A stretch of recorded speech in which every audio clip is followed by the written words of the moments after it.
How's it going, guys? I'm back here in my evil lair, and I've gotten a whole lot of questions about my KE Arms KP-15 lower that I have. It's on my 13.7 build. This is this lower and upper stay together. I don't really mix them around too much, but people are pretty curious, and I think rightfully so, about the full polymer construction of the KP-15. And I like to think that I have some pretty good experience with it. I like to think that I've used it a little bit more harshly than a lot of people have, perhaps even the people who have designed it. And I wanted to give my honest feedback on it. I bought this with my own money. You know, I think the only person at KP Arms who even knows I exist on Instagram is Russell Fagan, and that's just because I called him a fat idiot once. Other than that, you know, no relation with anybody there, so let's go ahead and get into it. So, this is my 13.7 build. Clear. Drop this magazine. So, the most apparent thing in my opinion is the takedown pins. The takedown pins, as you can see, are not captured. From what I understand, there was just no way to really get it to work well in a way that would go together easily without non-takedown or non-captured takedown pins. I really don't think it's that big of an issue. Plenty of like the HK style guns have this style of takedown pin, and while I am slightly dubious over the long term, you know, I've had this since 2020, and I've been rocking it for a while since then, almost exclusively since then. And I think over the long term, this is probably one of the biggest areas where we may run into issues with the KP-15. The polymer, I guess, lug maybe for the takedown pin. So far, I haven't had any problems with it. Even in like really shitty weather like sandstorms or rain out here where it gets muddy, you know, I've never had a problem getting it apart, but you know, that's pretty standard fare for an AR-15 lower. So moving on, obviously one whole piece construction, right? This is, or I guess two-piece construction. So it's two pieces that were put in a mold, mirrored each other, and then they friction weld them together. They finish them along the bottom right here. There's a seam at the top, and you can see the seam running down the middle all the way up to the front of it with the flared mag weld. Not really too complicated. You know, this is technology that's been around for a while, friction welding.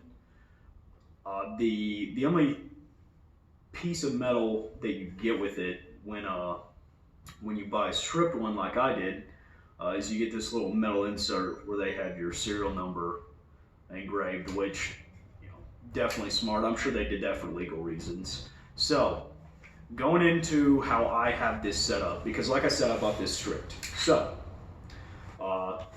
they gave me the butt plate with it. I haven't replaced it. I would like it to be just a little bit shorter if I could. I've looked around, and I don't think they're offering like a flush fit one. But you know, for me, not being a very big guy, I'm 5'10" on a good day. I might like a flush fit butt plate for this, but it's not a huge deal. I make it work. You know, just put my optic a little bit further back.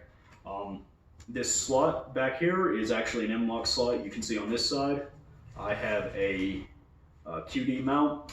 I've thought about taking it off and just running the sling straight through. When I actually got this space in between these slots here, because it goes all the way through, was full of flashing. I had to cut it out myself.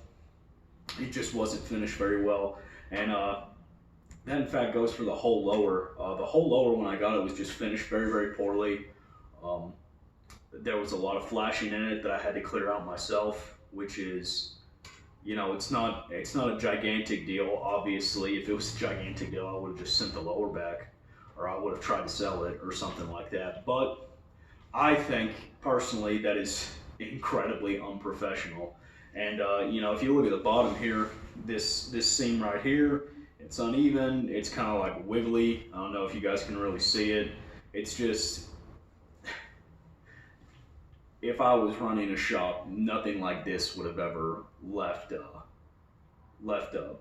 my area, you know. But you know, I'm sure they were trying very hard to meet the demand, cranking them out, whatever. It doesn't really bother me, but like I said, if it was me running things, it wouldn't have been like that.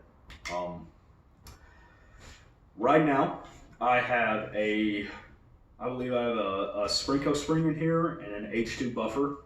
I believe a regular power Sprinko spring. Yeah, regular power Sprinko spring. For the trigger, I have a Geisley SSAE. Pretty good trigger. You guys don't need me to tell you all about that. The safety selector is a 50-degree throw. It's a Ford Design Concepts, I want to believe it is. And the other stuff like the bolt catch and the magazine release and, you know, little stuff like that is from a CMMG parts kit.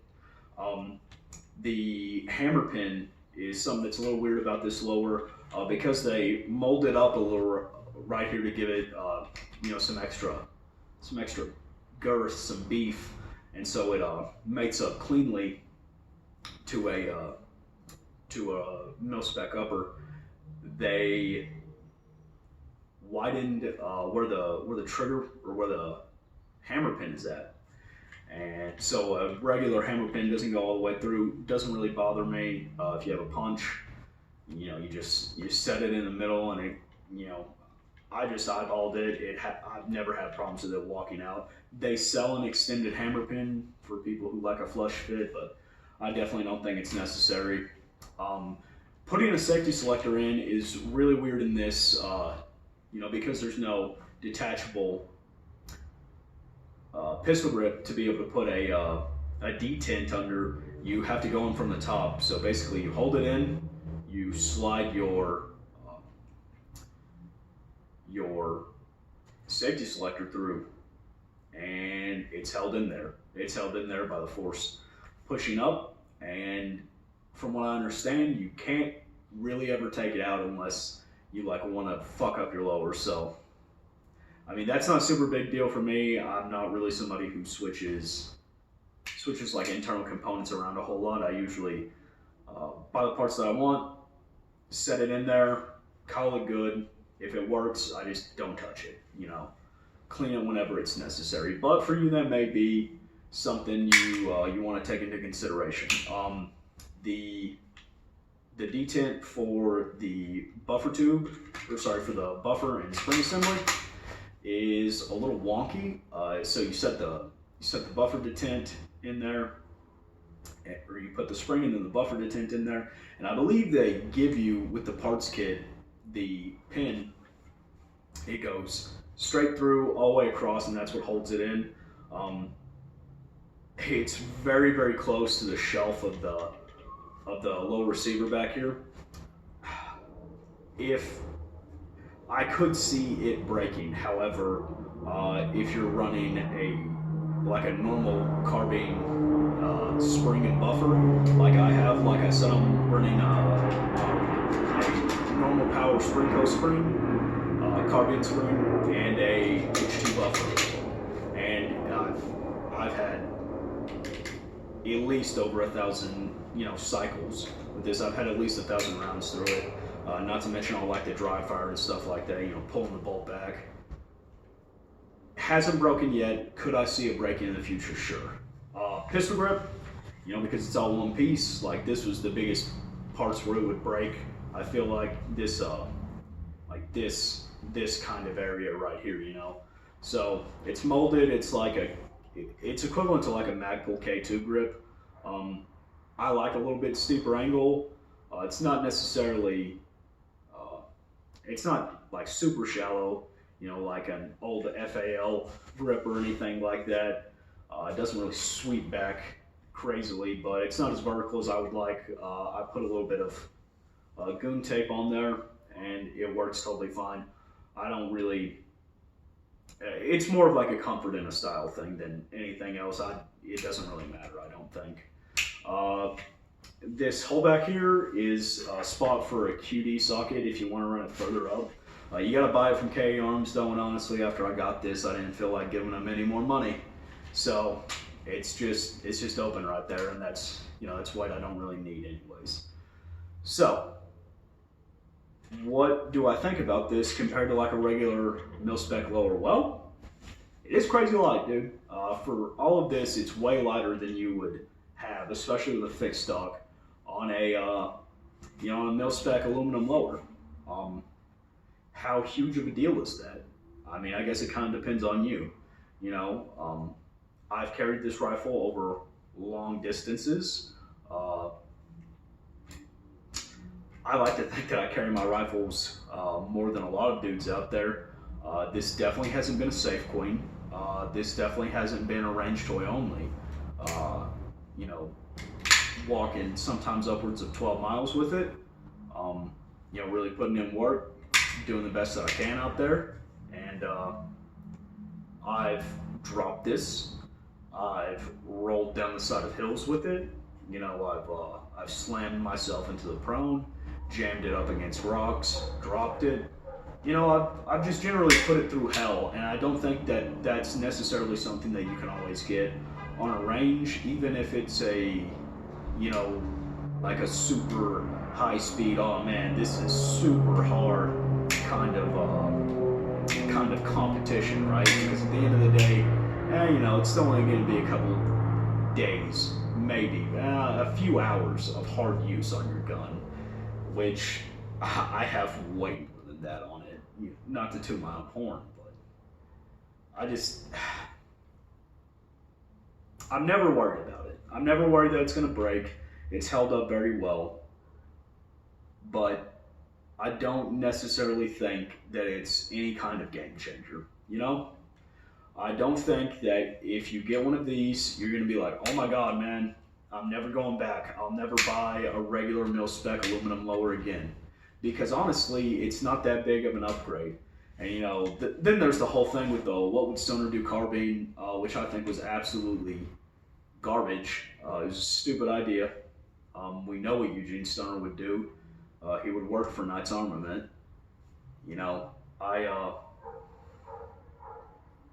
I'm not very impressed with it as a regular lower. As a polymer lower, I'm extremely impressed with it. I think it's definitely the best polymer lower on the market. And I think that if you're somebody who's trying to build some super lightweight, crazy race gun, I think this is a great option. I think that if you're a dude trying to build a patrol rifle with the idea that you're gonna put a whole bunch of crazy shit, like I did on my upper, and you want it to be very robust, but you also want to save weight where you can, I think that this is a decent option. I definitely don't think it's the end all be all. I definitely don't think that you need one in order to have a really good rifle setup, but there are parts about it that are redeemable, you know? So I guess this review has been extremely unhelpful because my opinion is meh, you know? I mean, it does what a rifle lower is supposed to do. The fact that people make a big deal out of it because it's a polymer lower, or some people make a big deal about that because it's a polymer lower, I don't, like it just seems suspicious, you know? But let me know what you guys think. You know, do you think I'm completely off base here and that this is the greatest thing since sliced bread? Because that's definitely not what I think. Do you think I'm completely off base and that this is the absolute worst thing that has ever had the misfortune to grace humanity? I would disagree. K-pop's a thing. But, you know, this is just my opinion. Not paid for it. But people did ask for it. So, yeah. Have a good one, guys.